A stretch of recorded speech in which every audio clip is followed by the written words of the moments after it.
तो दोस्तों, एक तरफ जहां बांग्लादेश 20 साल पीछे लौटता दिख रहा है, वहीं बांग्लादेश में कुछ ही दिन पहले आई नई सरकार अब भारत को धमकी देने पर उतारू है। जी हां, बांग्लादेश की नई सरकार और वहां पर जो एकमात्र राजनीतिक पार्टी इस समय बची है, बीएनपी, यानी कि बांग्लादेश नेशनलिस्ट पार्टी, जिसे पाकिस्तानी समर्थक माना जाता है, उसके नेता एक हफ्ते पहले तक कह रहे थे कि भारत से बातचीत करेंगे, मुद्दे सुलझाएंगे, लेकिन आज यही बीएनपी और इसके नेता भारत को खुलेआम धमकी देना शुरू कर चुके हैं कि या तो हमारा कहा मानो वरना परिणाम भुगतने के लिए तैयार रहो। और बात सिर्फ यहीं तक सीमित नहीं है, खुद इसी पार्टी ने आज ये भी बता दिया कि वो किस किस विदेशी देश से बात कर रहे हैं। और यकीन मानिए, जो उन्होंने लिस्ट दी वो हद से ज्यादा चिंताजनक है। मैं ऐसा क्यों कह रहा हूं, चलिए आपको बताता हूं।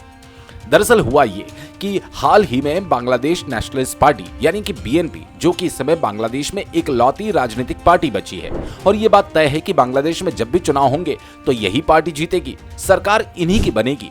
तो इसी के एक ताकतवर नेता ने खुलेआम ये कहा, या तो भारत शेख हसीना को हमें दे दे वरना इसके परिणाम भुगतने को तैयार हो जाए। इन नेता का नाम है आलमगीर। और इतना ही नहीं, इस धमकी के बाद इसने जो आगे बयान दिया उसे देखकर भारत के नीति निर्धारकों की चिंता होनी चाहिए।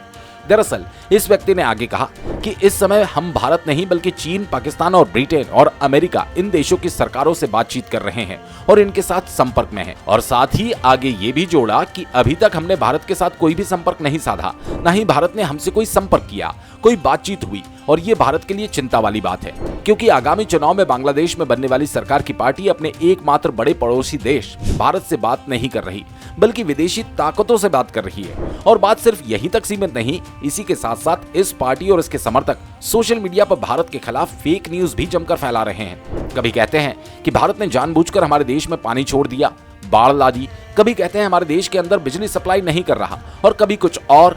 एक नए तरीके से भारत की जो छवि है, वो गुडविल है, पूरे बांग्लादेश में उसे डिस्ट्रॉय करने का अभियान इस समय पर जोर शोर से बीएनपी पार्टी चला रही है। और बात सिर्फ यहीं तक सीमित नहीं, ये बीएनपी पार्टी की सरकार जब आएगी तब देखा जाएगा, लेकिन उससे पहले जो अभी वर्तमान में वहां पर टेम्पररी गवर्नमेंट बनाई गई, इसने भी भारत के खिलाफ जहर उगलना शुरू कर दिया।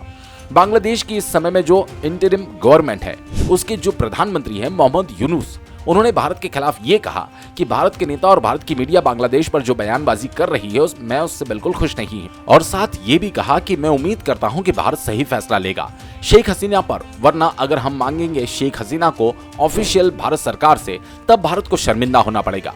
अब शर्मिंदा क्यों होना पड़ेगा? इनके अनुसार 2013 में भारत और बांग्लादेश ने एक संधि की हुई है। इसके तहत अगर भारत से कोई अपराधी बांग्लादेश भाग जाता है तो बांग्लादेश की सरकार उसे भारत को वापस करेगी, और अगर कोई ऐसा अपराधी जो बांग्लादेश से भागकर भारत में आया है तो भारत सरकार उसे वापस करेगी। और इनके तहत इस संधि को भारत पूरा हर हाल में करे, ऐसा करना जरूरी है। लेकिन मेरा सवाल इनसे बस जरा सा ये है कि भारत में लाखों रोहिंग्या अपराधी हैं, इन्हें ये कब वापस लेंगे? हजारों की संख्या में बांग्लादेशी है जो भारत में आते हैं, यहाँ पर क्राइम करते हैं, तो 2013 की संधि उन पर लागू क्यों नहीं होती? ऐसा क्यों है कि सिर्फ शेख हसीना पर यह संधि लागू हो रही है और भारत शर्मिंदा हो जाएगा?